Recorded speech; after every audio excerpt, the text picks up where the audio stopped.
Kaze bakunzi ba Amarangamateka TV batwumviriza badukurikirana ahatandukanye mu bihugu bitandukanye imigabane itandukanye. Daudi Chronicles za Amarangamateka TV. Reka tugaruke ku kibazo cy'umutekano muke n'ubwicanyi buri gukorerwa abanyamurenge muri Kivu y'Amajyepfo, cyane cyane mu mpera z'iyinga rishize.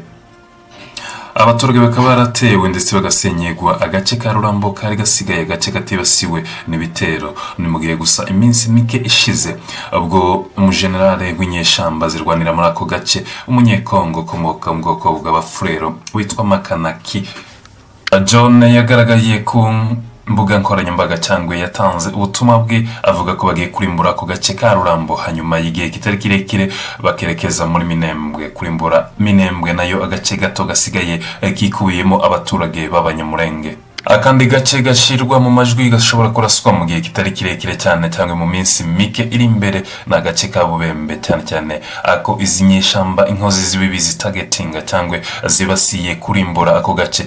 Ibi kandi biri kuba mu gihe abaturage birwanaho imbaraga zabo banyenke batagifite imbaraga zo gukwirakwira cyangwa ngo babashe kurengera abaturage bari mu duce dutandukanye bitewe n'imbaraga umwanzi afite, kubera ko n'amatsinda ava mu bihugu by'abanyamahanga cyane ibihugu by'abaturanyi. Areditabara itsinda riva mu gihugu cy'u Burundi riri gukorera ubwicanyi abaturage b'abanyamurenge ku butaka bwa Kongo muri Kivu y'Amajyepfo ndetse n'amoko atandukanye atuye muri ako gace ka Kivu y'Amajyepfo. Ubwicanyi kandi buraterwa inkunga na leta y'icyo gihugu, aho itagira ikitangaza ku bijyanye n'ubwicanyi bw'abaturage bicwa.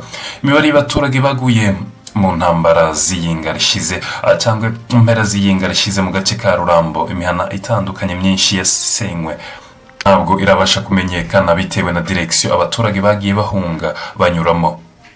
Abaturage kandi bagerageje kwiyambaza igisirikare cya FARDC bareba ko cyabatabara byibuze muri ako gace. Igisirikare cyaje kubabwira ko nta mavuta essence gifite yo gukoresha modoka mu rwego rwo kugira ngo batabare abaturage ababyeyi barimo bicwa batitwikirwa mu mazu, abandi bagenda babyarira ku mabarabara cyangwa imihanda. Ni mu gihe gusa gito gishize ubwo muri Uvira hagaragaye cyangwa mu gihe Uvira hagaragaye uburyo inama y'abantu benshi bari ahantu, ndetse bivugwa ko ari inama yari ihuriwemo abasore batandukanye benshi bava mu moko ari mu gace ka Uvira, abashishikariza cyangwa bakangurira abo basore gutabara. Inama kandi biragenda bivugwa ko yitabiriwe n'umwe mu basirikari bafite imvugo z'urwango ndetse n'ubugome, ariwe musirikari muvugizi w'abasirikari muri Kivu y'Amajyepfo Sokolade Dieudonné Kasereka. Inama yo gukangurira abanyamoko y'abanyekongo gutabara bagenzi babo mu bwicanyi bwateguwe gukorerwa abanyamurenge. Biravugwa ko abanyekongo barahatandukanye bagenda babashaka uburyo bagomba gutabara bene wabo, cyane cyane kuva muri Tanzania ndetse n'ahandi, aho ubwinshi bw'abarwanya abanyamurenge imibare imaze kurenga urugero rw'abaturage ndetse n'abaturage birwanaho. Abaturage bakaba bafite imbogamizi kubera ko bashobora gukorerwa ubwicanyi ndengakamere ko bwakorewe abanyamurenge mu mwaka wa 2008 mu gihugu cy'u Burundi, kubera ko abagize uruhare mu bwicanyi bw'abanyamurenge muri icyo gihugu n'ubundi niwe bakirimo bamwe amaraso y'inzirakarengane z'abanyamurenge. Abarimo itsinda rya Reditabara ryagiye training cyangwa rikorera amahugurwa y'ubwicanyi ndengakamere aba banyekongo bari gukora ubwicanyi. Amahugurwa akaba yaragiye akorerwa mu gace k'Amasango ndetse n'ahandi bari hatandukanye. Inka nyinshi zikaba zaranyazwe muri aka gace, inka zigiye zitaramenyekana imibare kugeza ubu nyine. Ahandi hanyazwe inka ku munsi w'ejo hashize ni muri Minembwe, nkengero gato ya Minembwe ahitwa kuri Karongi. Abanyekongo bakaba batangiye gukwirakwiza imvugo z'uburyo bagomba kwica abaturage bikubiye hamwe, ari nazo ntego z'iyi ntambara zo kurasa imihana abaturage aho bahungiye bakabakorera ubwicanyi. Turagenda twumviriza ibyo abanyekongo bagenda bavuga bigenda bikwirakwiza ku mbuga social media zitandukanye ahatandukanye. Amarangamateka TV reka tube duhiniye hano bakunzi badukurikirana ahatandukanye mu bihugu bitandukanye. Ukungana uwuriwe wese n'ingenzi kugira ngo utabare abarimo bicwa, abarimo barengana, abarimo bazira ubusa.